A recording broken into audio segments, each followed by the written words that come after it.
अस्सलाम वालेकुम, मैं हूं समर अब्बास। आप मेरा डिजिटल चैनल देख रहे हैं।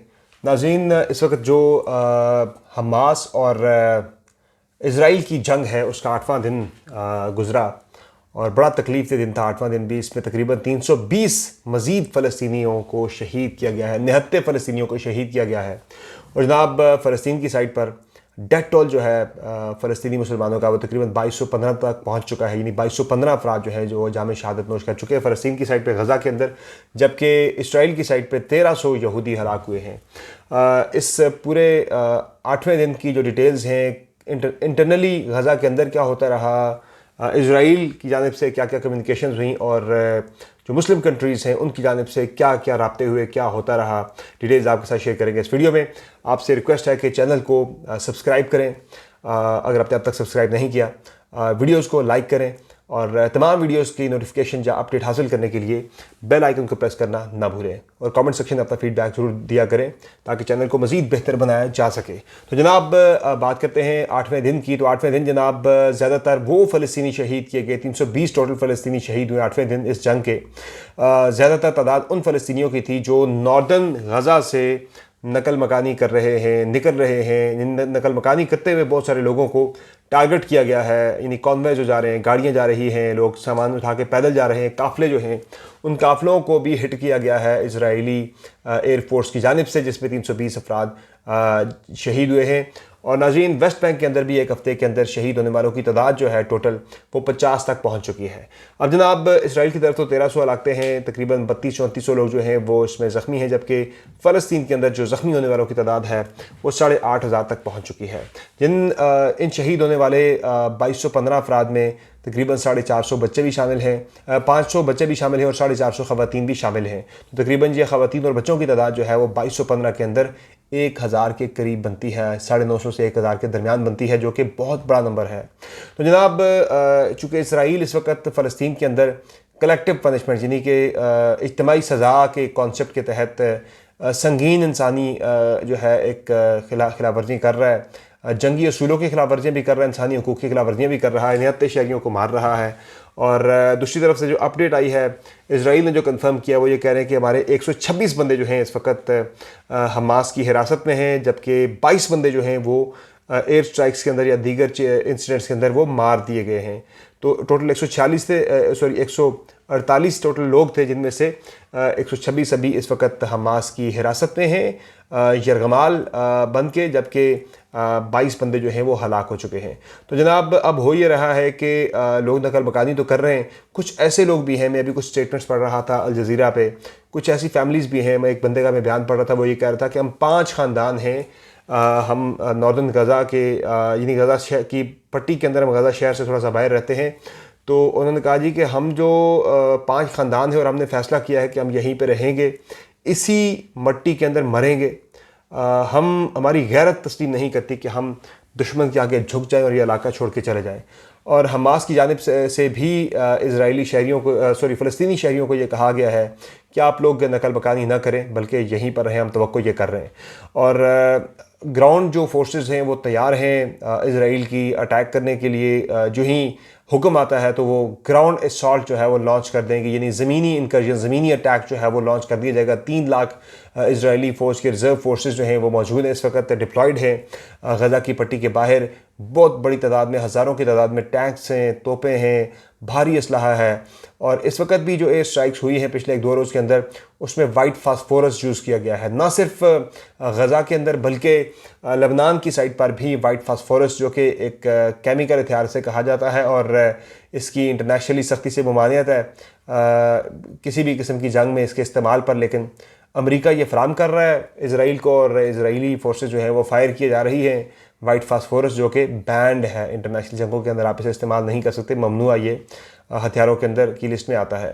अब जनाब हो ये रहा है कि हमास की तरफ से तो बड़ा क्लियरली कह दिया गया है कि हम तो नहीं छोड़ेंगे मग़वियों को और वो हमारी हिरासत में रहेंगे जब तक आप किसी सेटलमेंट की तरफ, यानी कि जब तक आप छोड़ते नहीं हैं मस्जिद अक्सा का कब्ज़ा नहीं छोड़ते, या फिर हमारे 4200 के करीब कैदियों को आप नहीं छोड़ते। टोटल कैदियों की तादाद तकरीबन 8000 से ज़ायद है, लेकिन 4200 हमास के हार्डकोर फ़ाइटर्स हैं, मुजाहिदीन हैं। उधर से इजरायली फोर्सेस की तरफ से ये बयान 2-3 बड़े इंपॉर्टेंट आए हैं। उन्होंने एक तो ये कहा है कि लबनान को, यानी हिजबुल्लाह को उन्होंने ख़बरदार किया है कि हिजबुल्लाह ने अगर इस जंग में आने की कोशिश की, गलती की, तो हम पूरे लबनान की हमने तहस नहस कर देना है, पूरे लबनान को अपने तबाह कर देना है। तो इसलिए हिजबुल्लाह जो है वो ज़रा दूर ही रहे इस लड़ाई से।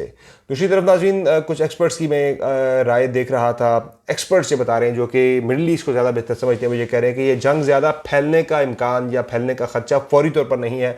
वैसे तो जो इसराइल के तोसी पसंदाना अज़ाइम है वो कह रहे हैं कि नील तक हमारी यहूदियों की सरजमीन है, हमने इसराइल, हमारा ग्रेटर इसराइल वहाँ तक जाता है। जो ग्रेटर इसराइल का जो एक्सपेंशन का उनका प्लान है वो तो मिडल ईस्ट पूरे के अंदर ही वो कहते हैं कि हमारी एक रियासत पूरी बनती है, और वो सऊदी अरब के जो है बॉर्डर से लेके तो वो नील तक कह रहे हैं कि यह सारा टेरिटरी जो है वो हमारी बनती है। तो वो जो तोसी पसंदाना अज़ाइम हैं यहूदियों के, उसमें तो फिर जो नेबरिंग जितने भी कंट्रीज़ हैं, इजिप्ट, मिस्र हो गया और लबनान हो गया, शाम हो गया, ये सारे ममालिक का इजरायली क्लेम करते हैं कि ये सारी हमारी टेरिटरीज़ होंगी आने वाले वक्तों में। और इसलिए जो इस वक्त हमास है या फिर जो फ़लस्तीनी मुजाहिदीन हैं, वो सिर्फ अपनी या मस्जिद अक्सा की जंग नहीं लड़ रहे, बल्कि वो नेबरहुड में रहने वाले मुस्लिम कंट्रीज़ हैं, जो मुसलमान हैं, पड़ोसी ममालिक के अंदर बसने वाले, ये उनकी जंग भी लड़ रहे हैं। लेकिन ये अजीब बात है, ये अफसोसनाक बात है और बड़ी हैरानकुन बात है कि उस तरह का रिस्पॉन्स जो है वो पड़ोसी मुस्लिम ममालिक की जानिब से नहीं मिला जो एक्सपेक्ट किया जा रहा था, जो हमास एक्सपेक्ट कर रही थी। बयानात तो बड़े दिए जा रहे हैं, प्रोटेस्ट तो पूरी दुनिया के अंदर हो रहे हैं, सिर्फ इन मुस्लिम ममालिक के अंदर नहीं। बरतानिया के अंदर बहुत बड़ा हज़ारों अफराद का इज्तिमा हुआ है, बरतानिया के अंदर लोगों ने रैली निकाली है, बहुत बड़ा एक एहतजाजी मुजाहरा हुआ है बरतानिया के अंदर। एक्सपेक्टेशन है उनकी बहुत बड़ा। फिर पूरी दुनिया के अंदर हर जगह जगह पे, यूरोपियन कंट्रीज़ के अंदर भी, जगह जगह पे, अमेरिका के अंदर भी फ़लस्तीनियों के हक़ में और इसराइल के ख़िलाफ़ एहतजाजी मुजाहरे हो रहे हैं। मुस्लिम कंट्रीज़ के अंदर भी हो रहे हैं। तो ये कोई नॉर्मल बात है, कोई बहुत ख़ास चीज़ नहीं है, क्योंकि असल चीज़ तो इस वक्त हमास जो है वो सपोर्ट एक्सपेक्ट कर रही है मुस्लिम कंट्रीज़ से, जो कोई भी फ़िलहाल देने को तैयार नहीं है। और बात वही है कि आज जो मुस्लिम कंट्रीज़ दबे बैठे हैं, खामोश बैठे हैं, कल को ये मामला जब हमास को वो ख़त्म कर लेते हैं, गज़ा की पट्टी पे खुदा न खास्ता जब वो कब्ज़ा कर लेते हैं, वेस्ट बैंक को वैसे भी वो मर्ज करने जा रहे हैं अगले चंद रोज़ के अंदर, इसराइल के अंदर ही उनका प्लान है ये इजरायली वज़ीर आज़म का। तो ये सारे मुस्लिम कंट्रीज़ का इम्तिहान है इस वक्त बहुत बड़ा, जिसमें कोई भी आगे नहीं बढ़ रहा। कल को इनकी तरफ ये मामला जाएगा, कल को उनके घर को भी लपेट में ले गई है यहूदियों की तोसी पसंदाना अज़ाइम की जो आग है। फिर नाज़रीन, आज इजरायली वज़ीर आज़म नेतन्याहू ने दौरा किया है गज़ा की पट्टी के बाहर तैनात इजरायली फोर्सेस के पास। वो गए और जाके फील्ड में उन्होंने फोर्सेस से कहा कि क्या आप तैयार हैं अगले इस जंग में, अगले मरहले के लिए क्या आप तैयार हैं। तो अगला मरला यही है कि उन्होंने नॉर्दर्न गज़ा के ऊपर अटैक शुरू करना है। और सबसे इसमें खौफनाक चीज़ यह है कि हज़ारों की तादाद में, बल्कि लाखों की तादाद में जो फ़लस्तीनी हैं वो इस वक्त अस्पतालों के अंदर या अक़वाम मुत्तहिदा की जानिब से कायम किए गए कुछ कायम किए गए स्कूलों के अंदर जो उन्होंने कैंप्स बनाए हैं, रेफ्यूजी कैंप्स बनाए हैं, उन कैंप्स के अंदर या अस्पतालों के अंदर वो पनाह लिए हुए हैं। अस्पतालों पे चूँकि इंटरनेशनली एक कन्वेंशन है कि अटैक नहीं किया जाता किसी भी सख्त से सख्त जंग के दौरान भी। तो अब ये हुआ है कि शिफा अस्पताल समेत 3 जो अस्पताल हैं नॉर्दर्न गज़ा में, जहाँ से खाली करने का कहा गया। तो अस्पतालों को भी नोटिस आए हैं, इजरायली फोर्सेस की जानिब से पैगामात आए हैं कि आप लोग भी अस्पताल खाली कर दें, यहाँ से निकल जाएँ, वेस्ट की जानिब, वेस्टर्न गज़ा की तरफ निकल जाएँ। और कुछ रिक्वेस्ट वगैरह भी आई थी, यानी कि इजरायली फ़ौज ने तो मिस्र तक को पाबंद किया है कि आप भी अगर कोई नकल मकानी आपकी तरफ अगर होती है, सनाई डेजर्ट की तरफ अगर लोग आते हैं, तो आप हमारे साथ कोऑर्डिनेशन के साथ आप लोगों को वहाँ से गज़ा से बाहर निकलने की इजाज़त देंगे। जब जिसका हम कहेंगे, जिसका हम कोऑर्डिनेट करेंगे, उसको आप वहाँ से आने की इजाज़त देंगे। बाकी इसमें एक तो अहम ख़बर ये भी है इंटरनेशनली के OIC का इजलास बुला लिया गया है। 18 तारीख को हंगामी इजलास OIC का हो रहा है और उसमें आइंदा का लाएअमल तय किया जाएगा। बेसिकली तो इस वक्त सऊदी अरब लीड ले रहा है इस मामले पे और कोऑर्डिनेशन कर रहा है सारे मुल्कों के साथ। कतर एक बड़ा लीड रोल प्ले कर रहा है। कतर का जो चैनल है अल जज़ीरा, वो बहुत फोर फ्रंट्स पे जाके जो फ़लस्तीनियों का नैरेटिव है, फ़लस्तीनियों का पॉइंट ऑफ व्यू है, जो फ़लस्तीनियों के साथ जुल्म हो रहा है वो पहुंचा रहा है। बाकी जो वेस्टर्न मीडिया तो इस वक्त वैसे भी ज्यूज़ का बनाया हुआ मीडिया है, वो सारा CNN हो गया, फॉक्स हो गया, बड़े बड़े चैनल्स हो गए। वो BBC ने थोड़ा सा इसमें मैं कहूँगा कि इतनी जुर्रत ज़रूर दिखाई है कि उन्होंने हमास को कलअदम या दहशतगर्द तंजीम नहीं कहा, जिस पे आज जो बरतानिया के एक मिनिस्टर जो हैं वज़ीर दिफा, उनको भी आज काफ़ी ज़्यादा इस चीज़ पर तकलीफ भी थी। उन्होंने गिला भी किया BBC से कि आप हमास के जो कमांडर्स हैं, हमास के जो लोग हैं, फाइटर्स हैं, आप उन्हें दहशतगर्द क्यों नहीं कहते। तो BBC ने थोड़ी सी ज़रा यहाँ पे गैरत दिखाई है। बाकी CNN, फॉक्स, बाकी दुनिया का जितना मीडिया है वो सारे का सारा इस वक्त सपोर्ट कर रहा है।